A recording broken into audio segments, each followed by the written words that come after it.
Hey guys, so we don't have a card today, we have a crystal. We are doing Freddie Mercury, okay? So again, it was automated writing. This is all the information that came through. Thank you so much for your questions. It was really, really great info that came through. Okay, so we're going to start. Okay, one of the questions I got from you guys was he gay or bi? Because it seemed he really was in love with his first girlfriend, okay? Now, this is quite funny. The information that came through would be in our world. He would definitely be seen as gay. I hear he prefers the male appendage was the words. But when he met his girlfriend, it was deeper than that. It was like a past life connection where she had supported him before. And randomly, there was also a Roman life that came up where he was a politician, and it's almost like she was his support and backbone back then. So he was even using his voice back then to make a massive impact, and she was the backbone for him to make him carry on. And he was also very theatrical back then as well.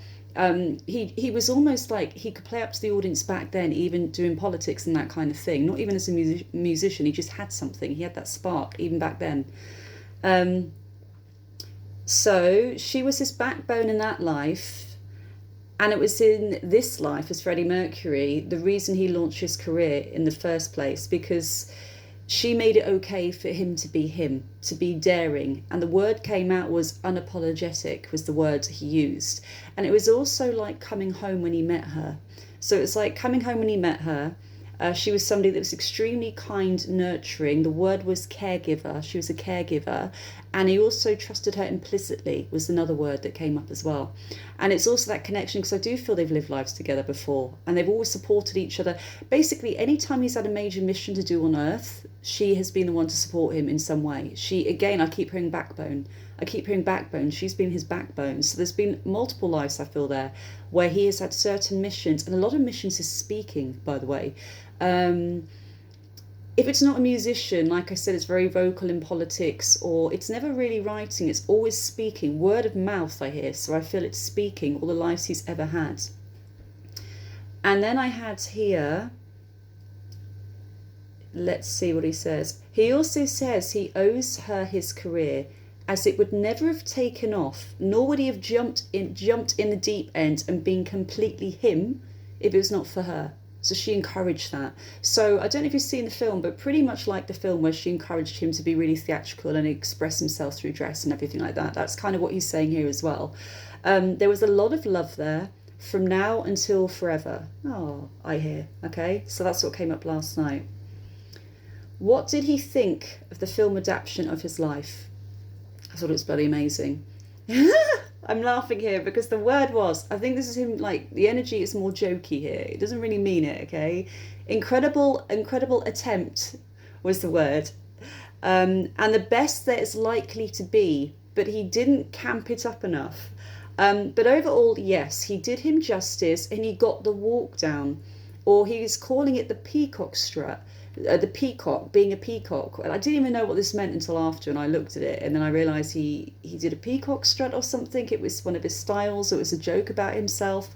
So that's what he actually meant there, that he got the walk down bang on. He did say the mannerisms are slightly different though, and he was actually quite a homebody and less chaotic than the film made out. So the film made out very hedonistic and everything like that, which, yes, he did live that lifestyle, but he liked his peace and he liked his home life, you know. It wasn't as manic as the film made out. There were parts of that, but it wasn't. He was a homebody by heart. He was a homebody. He was. That's what it's coming across as. Okay. Then I had a question. Was he angry about how his will was used? And the information that came through is, if you mean Mary, because apparently Mary, his first girlfriend, got a lot of money from him.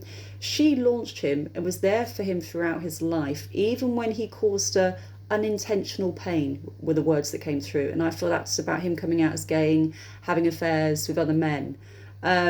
She was in some respects like a mother figure. The mother, his father, would not allow his mum to be, okay, because his mum is in, for example, fawning over him, as in he was her favourite, so he was his mum's favourite. And his dad thought the extra attention would make him soft. That was the words. So it's almost like the mum who could be fully expressing and loving and giving and everything, where his mum was kind of getting told off by his dad a lot, like not just said not to encourage him. So the dad would say to his mum, don't encourage him, why are you encouraging him, you know? Whereas mum straight away knew he had a gift. He was going to shine, knew he had a gift. He was a gift that was going to shine, a gift that was going to shine. Okay, right guys, next part. Is he aware of how adored he is? Yes, but what matters more to him is the people that he felt behind. Let me just read this, guys, because I did a typo here. Ah, yeah, I remember now from last night. What matters to him before that the people in his life that meant the most to him talk to their children and grandchildren about him. So he still lives on through his close family and friends, and his memory is still there. So even though, yes, he does appreciate all the fans and everybody, obviously, and his memory is still alive and they're doing gigs and shows and that. But the fact that it's in the family still, and his memory is still in the family and in his bloodline, I hear, in his bloodline? So it's almost like it's kept in his bloodline, in his family, in his blood, that he's still talked about, even with his grandkids, and it's passed down. Uncle Freddie, he did have a sibling, didn't he? I don't know if she had kids, but I'm hearing Uncle Freddie. I don't know if he's a godparent as well to anyone's children. That'd be interesting, but I'm sensing something about Uncle Freddie. Anyway, let's go to the next bit. He also says his fans gave him the unconditional love that he felt he never fully received from some of his family members. Okay, so it was unconditional adoration for him, you know. And the more he got that, and the more he would play up to it, and the crazier his outfits would get and everything like that, because it's like he was almost like giving it back to them in a way. He wanted to, like, it was like, just wanted to be magnificent. I'm getting peacock again, guys. Literally peacock, like, wow. The crowd's just amazed by him. And he would want to do it more and more for them as well. Create a show for them. Make him something incredible they're going to remember. So he really theatrical as well. Did he enjoy his life? So this is the information that came through last night as well, guys. Yes, but he just wished he spent more time with the right people rather than the ones that just wanted to latch onto him. He was naturally a free spirit, a scientist, as it were. This is the words that were coming up. A scientist, as it were, always questioning everything and why it had to be a certain way. And because of that, he was drawn to more hedonistic people that had similar views on life. It's into shock, not conform, to question everything. Why is it like this? Why do we have this rule? Why do we have this law? How does it make sense, you know? Constantly questioning everything. Like to push the boundaries, okay? Massively. And it was more, he was just ahead of his time in the way he thought as well. Like I said, questioning everything. Whereas his generation would be like, this is the way it is. This is what people expect from you. This is how the world works. He's like, but why do they do that? It makes no sense. Why don't they do it this way? Literally way ahead of his time in the way he thought.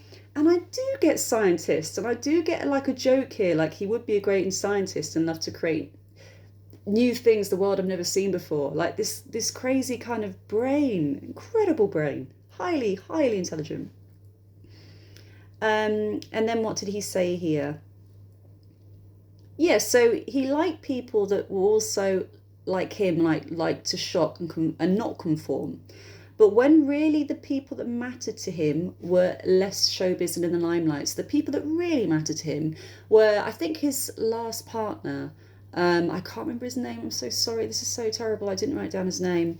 But I know people like Mary and his last partner weren't so much in the limelight. So the people he would go out with, film stars, you know, to create a scene and be seen with all these famous people, they weren't the real ones. Like the real ones that really meant something to him were his, like, people like Mary. Mary comes up a lot, and his last partner too. Because when the diamante wears off, which made me laugh because he said diamante, not diamonds, right? When the diamante wears off, we are all just the same, insecure and looking for acceptance. So yeah, so the people that really mattered to him were the ones that weren't in the limelight, completely undercover. He wouldn't really be seen with these people either. You wouldn't really see him with them a lot either. You'd see him with, like, God knows, Elton John, Mick Jagger, whoever, but you wouldn't really see him with the people that really mattered to him. And he was selfish. Sorry, I got some of my eye, guys. I hear in that respect he was selfish because he wanted to keep them a secret, his secret support group. He wanted to keep it more secretive, that side of his life. He didn't want to expose them, and he wanted to protect them, again, is what's coming through. Can't believe I've got some of my eye right now. Okay. Did he have a karmic lesson as Freddie Mercury, or life lesson? Okay, he was working through. So it wasn't karmic as such that came up with this information, guys, but one of his main missions on Earth was to gain more compassion and bring to light issues of HIV and AIDS. Okay, now he's as being a singer and a superstar, he's a superstar, made him more likely to be heard than if he was living just like one of the Joneses, was the word I heard. So if he's just living a normal life down the road, he's not known, he hasn't got that type of attention, okay?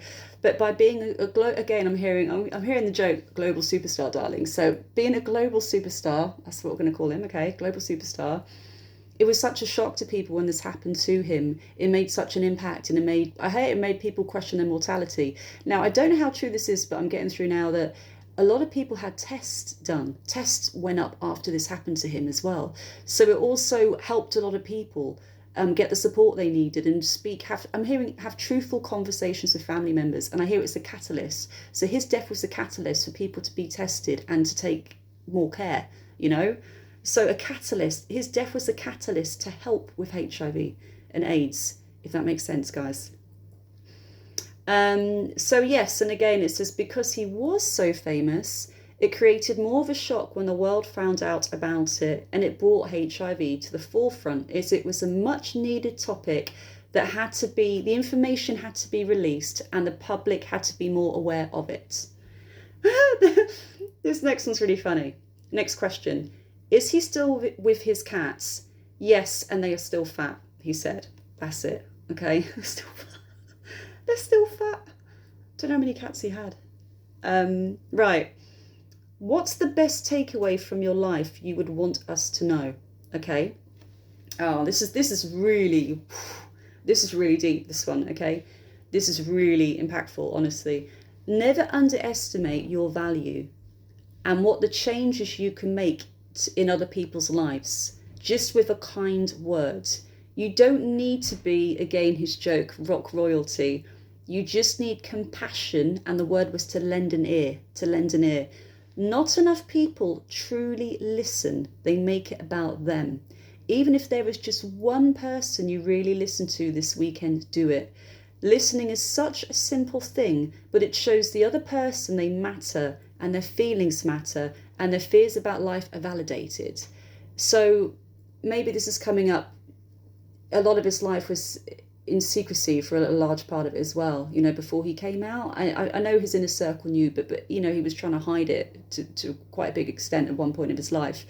It's almost like if he just had that support and to really be heard, you know, he just wants people to listen. It's one of the most important skill sets, he's saying, is listening. Not talking, listening, but really listen. So yeah, that was like, wow. What does he think of his former band Queen and also Adam Lambert, who performed his songs? You know, they did a few concerts, and I think they were meant to do it again before COVID. Loves it. He thinks Adam does him justice and has an incredible voice and could nearly top him. But not quite. Cheeky wink. Not quite. Cheeky wink. So again, joking. And he wants to say, thank you for bringing me back to life, for the words he says. And yes, he does watch the concerts, and that rush and adoration he felt all comes back to him. And then he said the energy that the audience provides is like no other drug on earth. You are making a connection together with people you don't even know through a song, through the divine, and through love. Crazy little thing called love. And that was signing off. So that was everything today, guys. And for me, it was more the listening part. It was such a small thing just to listen to somebody, you know, to really listen and not say, you know, oh yeah, I get that because I get this. To not make it about yourself, but to listen. So that was like pretty deep. Yeah. I'm off, guys. Love you all. Have a great weekend, everybody. Bye.